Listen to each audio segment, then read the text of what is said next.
All right, guys, we have Dr. Ezekiel Mutua right here at Akothee's EP launch and, the book launch as well. How are you, Daktari? Very well. Good to see all of you. Good to see you too. Yes. Karibu sana. And to be here at this great event Yes. of Madam Boz. Yes. Yes. I'd really like to know, what's your relationship like with Akothee? She's my darling. Oh. She never told you. No. She will announce publicly probably today. Anna? You know, we used to have a lot of beef when I was at KFCB. Yes. I was a regulator. Now I'm the CEO of Music Corporate Society of Kenya, where she's a queen and the superstar. So it's like a team, a player that was playing for Arsenal. Now you're in Manchester United. Yes. You are playing, you score for Manchester. So I'm scoring for Madam Boz now. For sure. We are the best of friends. Yes. Yes. I was a regulator there. So but it was on principle. Nothing personal. Okay. We've been friends ever since. Yes. Yes. That's beautiful to know. Yes. Now, what do you think about what she's doing today? I mean, because launching a book is quite a big deal. Absolutely. What do you think about that? I think Akothee is a trailblazer by excellence. She has crashed the glass ceiling. She has taught women resilience. She epitomizes what's also called melanin, the black beauty. Yes. Is actually not just the beauty of the skin, but also the character, the resilience, the power of a woman. But the beauty combined with the brains. She comes out as one of our best in Africa. And we are so proud that at a time like this, when we are going through so many changes, when women are trying to find their space, that we end Akothee in Kenya, and as our daughter, and as a superstar who is in the public scene, so leaving it out there for everybody to see, when she's down, when she's up, when people are for her or against, and standing her ground and saying that the woman, the black beauty, is not just a woman to bend over before men. It's not just someone to be intimidated. It's not just somebody to be seen and defined by the color of their skin, but the quality of her character. And I think she gives hope to our young women that you can fight all battles, that you can stand firm, that you can achieve more and more, and that every day is a learning curve, whatever experiences you go through. And the beauty of it is many people shy away from public life because of the scrutiny. People scrutinize up to your bedroom and bring stories.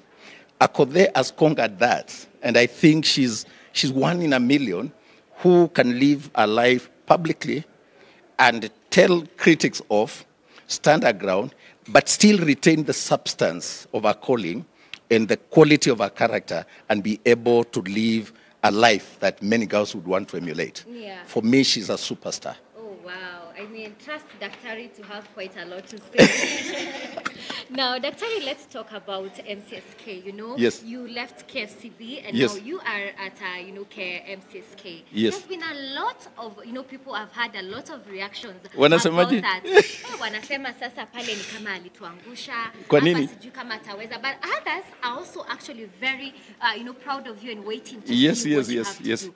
What are your thoughts when you see such kind of reactions on social media? I hear that I'm loved and hated in equal measure, and it's okay. Yes, you are. It's okay. I can tell you, anybody who wants to do anything in life, I think we need to teach our young people that you will be loved, you'll be hated. It's okay. You need to focus on the purpose. At KFCB, I was a regulator. I was promoting clean content. It was my duty to protect children from exposure to harmful content. I had nothing personal. I've gone to school. I am a parent. My son is a musician. And you know what his first song was? No. Heartbreak.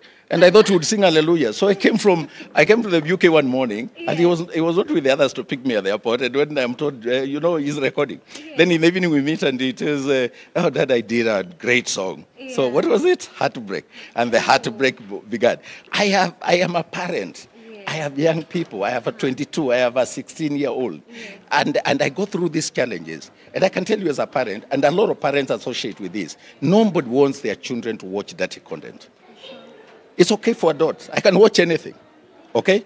We are adults, and there's time for that.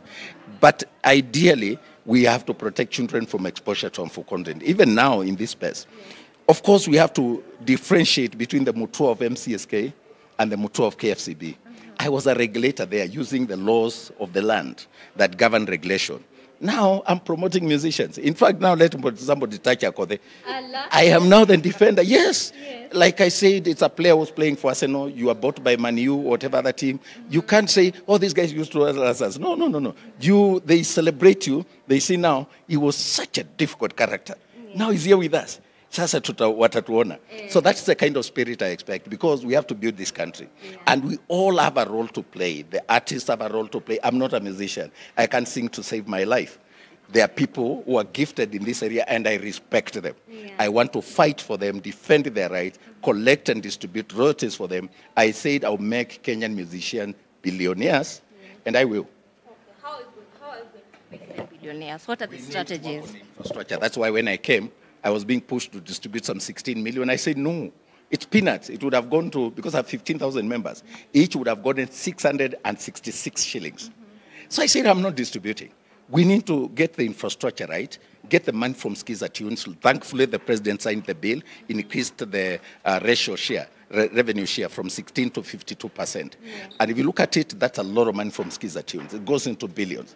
If I got $2 billion today from just one avenue like that, and there are bilaterals we have signed with other countries, a lot of money by Kenyan musicians held elsewhere, we can probably pay even $2 billion by the end of the month. So that's what I'm working on, to ensure there is no piracy, that any talented Kenyan musician can get their works paid for, and they can be respected for their talent. Yeah. So I think the infrastructure in terms of the political goodwill, the legal, legislative framework, and also the moral, because we need to have the acceptance that music is more than just collecting and distributing royalties.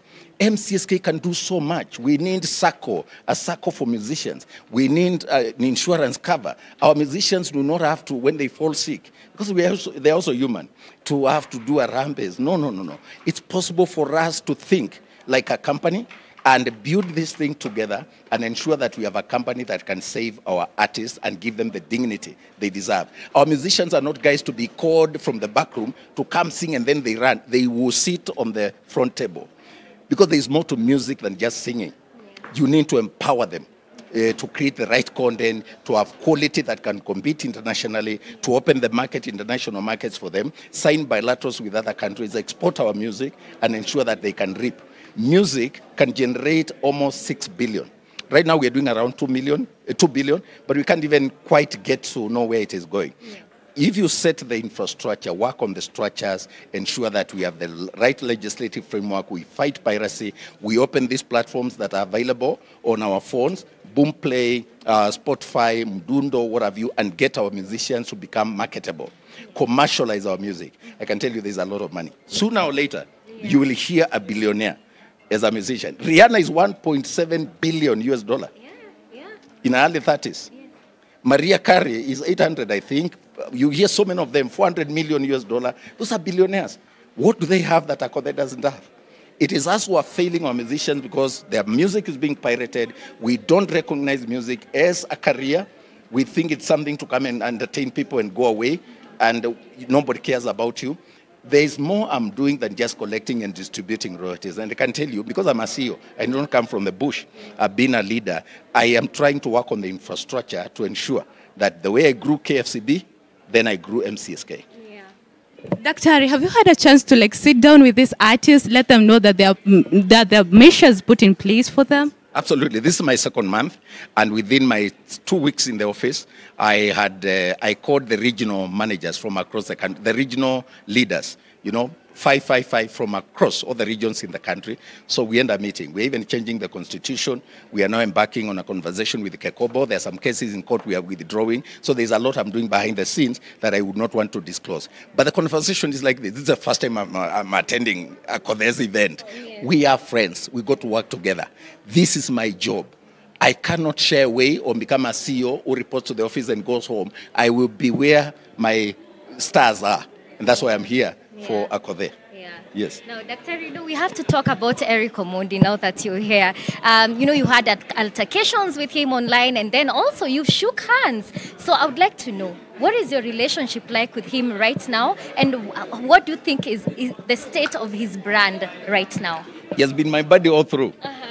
I think Francis said he hates the sinner. He hates the sin, but loves the sinner. Okay. There was nothing personal. We take tea with Eric. He's a talented comedian. We have done a lot of stuff together, and he's real talented. And now I'm not regulating. I don't know whether he's a musician. I know him as a comedian, so I left that domain. But he has, even recently, last week, I think I was interviewed by some guys he sent. He called me and sent some young people whom he wanted me to mentor and give an interview. We are friends. You know, people in Kenya take things personally. It's not that way. By the way, and this is why politicians make us gullible, because we think they are fighting. It's the same thing with us. Eric knows what will create the buzz and what will make him tread.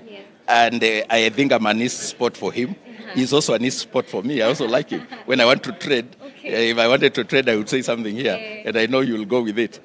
But basically, we are friends, nothing personal. Yes. Sorry to keep you waiting. I think my last question would be, what keeps you going, Daktari? Because you never break down. I mean, you're still going. What keeps you going? My faith in God, hard work, and my mother. She's called Esther, like Akothee.